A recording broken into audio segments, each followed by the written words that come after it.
உங்கள் சமையல் மணக்க ருசிக்க அம்மா சமையல் மசாலா ஐட்டம்ஸ் ஊறுகாய் ஐட்டம்ஸ் நம்மக்கிட்ட கிடைக்குது.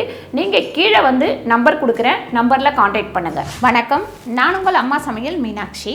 இன்றைக்கி பார்த்திங்கன்னா நம்ம முடக்கத்தான் வச்சு ஒரு பணியாரம் பண்ண போகிறோம். நிறைய பேருக்கு இப்போ உள்ள சின்ன பிள்ளைங்களுக்கு கூட சரி, முட்டி வலிக்குது, கழுத்து வலிக்குது, கை வலிக்குது, முதுகு வலிக்குது, இந்த மாதிரி நிறைய சொல்கிறாங்க.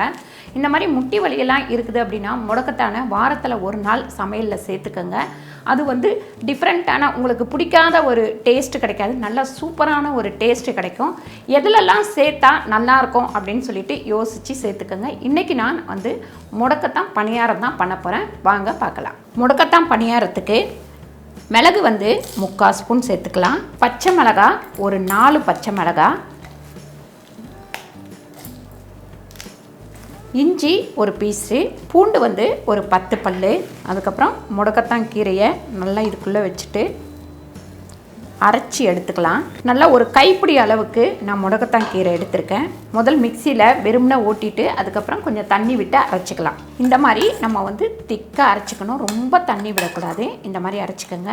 ஏன்னா நமக்கு வந்து இட்லி மாவில் வந்து கொஞ்சம் தண்ணியாக இருக்கும். இப்போ இந்த இட்லி மாவு எடுத்து வச்சுருக்கேன். உங்கள்கிட்ட தோசை மாவு இருந்தாலும் சரி, ஆப்ப மாவு இருந்தாலும் சரி, இட்லி மாவு இருந்தாலும் எந்த மாவாக இருந்தாலுமே அதுலேயே நம்ம பணியாரம் பண்ணிக்கலாம்.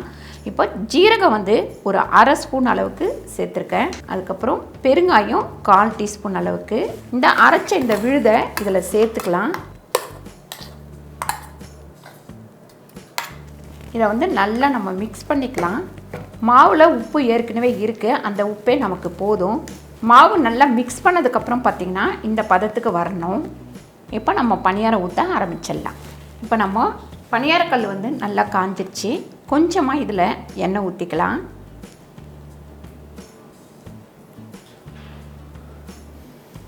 எண்ணெய் லைட்டாக காஞ்சதும் நம்ம வந்து இப்போ பணியாரத்தை, மாவு வந்து ஒரு அரை குழி ஊற்றினா போதும், ஃபுல்லாக ஊற்றாதீங்க.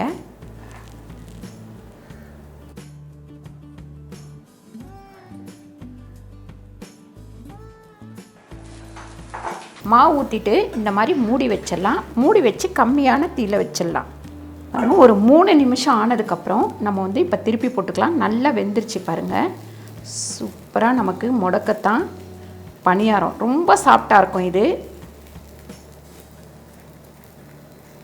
நல்லா இஞ்சி, பூண்டு, மிளகு இது எல்லாமே போட்டு சாப்பிட்றதுட்டு நமக்கு சளி பிடிச்சிருந்தா கூட கிளியர் ஆகிடும். அதுக்கப்புறம் முட்டி வலியெல்லாம் அவ்வளோ சூப்பராக கேட்கும். சூப்பரான முடக்கத்தான் பணியாரம் ரெடி ஆயிடுச்சு. இது வந்து ரொம்ப டேஸ்ட்டாக இருக்கும். இதை நீங்கள் சும்மாவே கூட சாப்பிட்லாம். அப்படி இல்லைன்னா தேங்காய் சட்னி வச்சு சாப்பிட்டிங்கன்னா அவ்வளோ ஒரு டேஸ்ட்டாக இருக்கும். இதை எடுத்து ஒரு பாத்திரத்தில் மாற்றிக்கலாம்.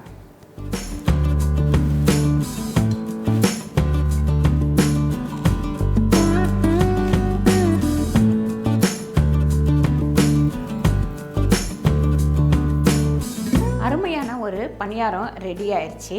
சூப்பராக இந்த முடக்கத்தான் பணியாரத்தை நீங்களும் வந்து செஞ்சு பாருங்கள்.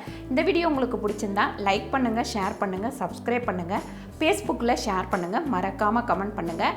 நன்றி, வணக்கம்.